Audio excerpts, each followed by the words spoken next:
Hello, hello, hello. Today I was lucky enough to have Kevin come by and play a 750 point game of Battle March with me. This is the first game of Battle March that I've played, and I'm hoping to play a lot more of it just to get my old world armies out on the table and get the dust off them. Let's go into the armies. Alrighty, here is my army. I have a noble mounted on a barded elven steed.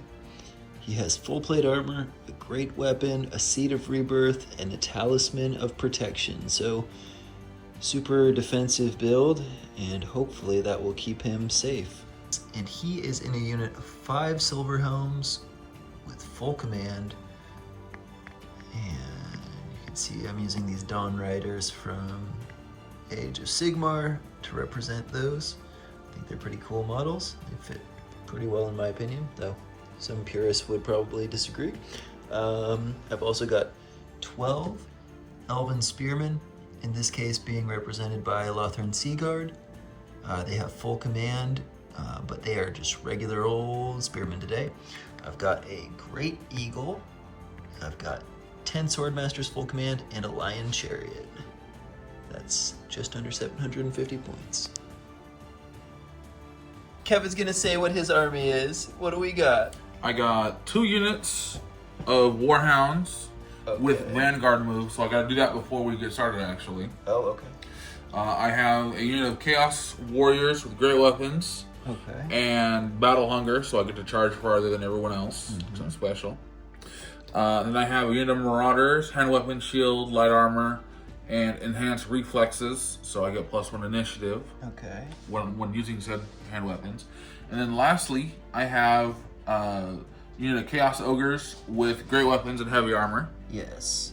And then my character right here has a Meteor Hammer and Master of Mortals, which basically means the Marauders get +1 leadership while in his command range. And they can use it with their warband, so everything stacks, all that good stuff. Okay. And yeah. Sweet. Okay. Well, this is the deployment. What we're looking at for the start. We had those corner deployments and we got 2 objectives. So we will see how it goes. Look at this. Oh yeah. Okay, so Kevin brought his Warriors of Chaos and he's playing them as the Wolves of the Sea. So the special thing for that we're doing is each of us send out a unit champion and they fight to see who will go first instead of just rolling off. So that's way more fun. So yeah, we will show you how that goes. Yeah, okay, so the way it worked out, the sneaky elves got to go first with their sneaky giant swords that strike at initiative.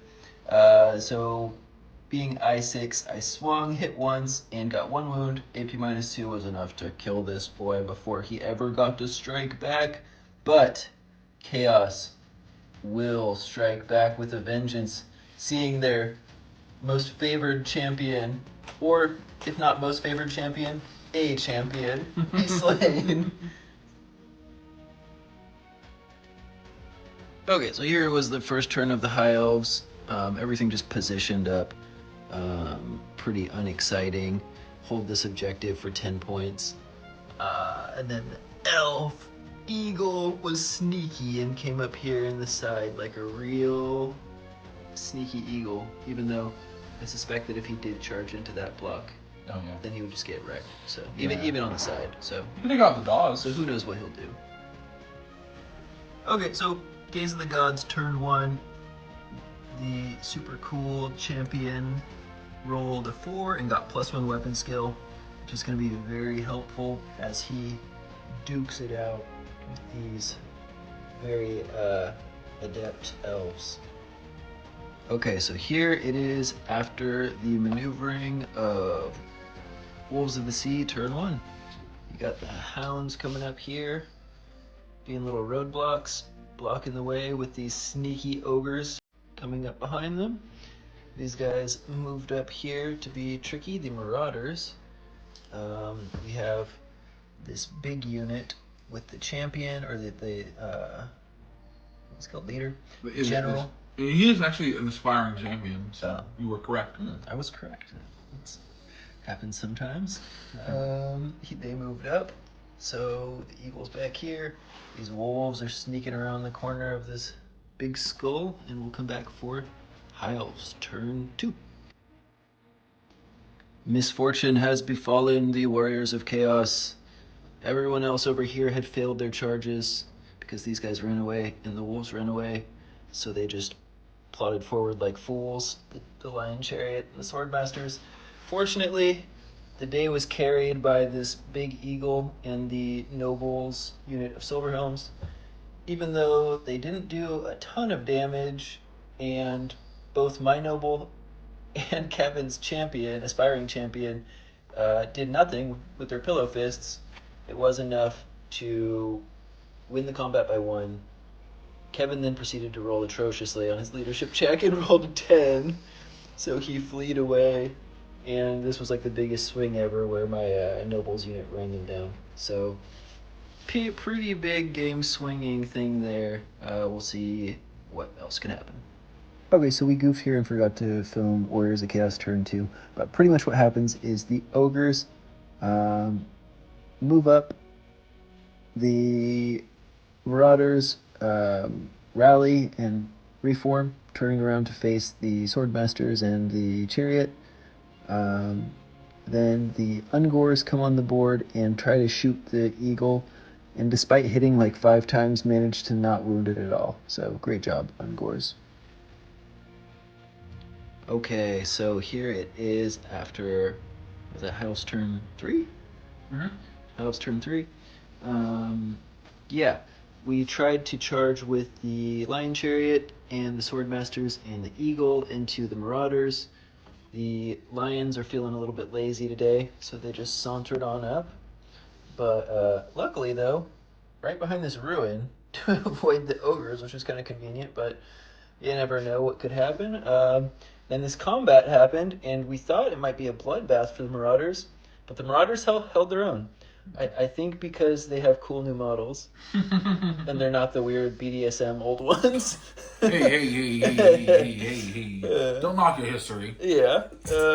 So he killed 3 swordmasters. We also did a challenge where my champion beheaded his champion. The eagle killed 2, I think. Eagle killed 1. Oh, Eagle killed 1. You did 4 wounds with your swordmasters total, between the regular guys and the duel. Right. And then a 3. Wound on the side. Right. So I ended up winning the combat by 1. They were very brave, these marauders, and so they just gave ground. And I followed up. The nobles unit decided to just move over here to be on this objective. Maybe look at these silly little Ungors and wolves. Because the Ungors, I can't remember if we filmed and said what happened. Was the Ungors popped on and tried to shoot the eagle, and then we did not film that. They failed that part entirely, which was very anticlimactic, where it looked like they might be shooting the eagle from the sky. Yeah. So we will come back with Warriors of Chaos turn 3.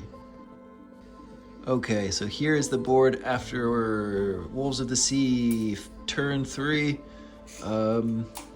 The ogres tried to do a dramatic charge into the flank of the spears. They needed a 5 or 6 and they got 3s. Womp. Over here, we had an excellent combat where it's actually very close again. I think I barely won by 1 or 2. And these guys just gave ground, so the battle continues.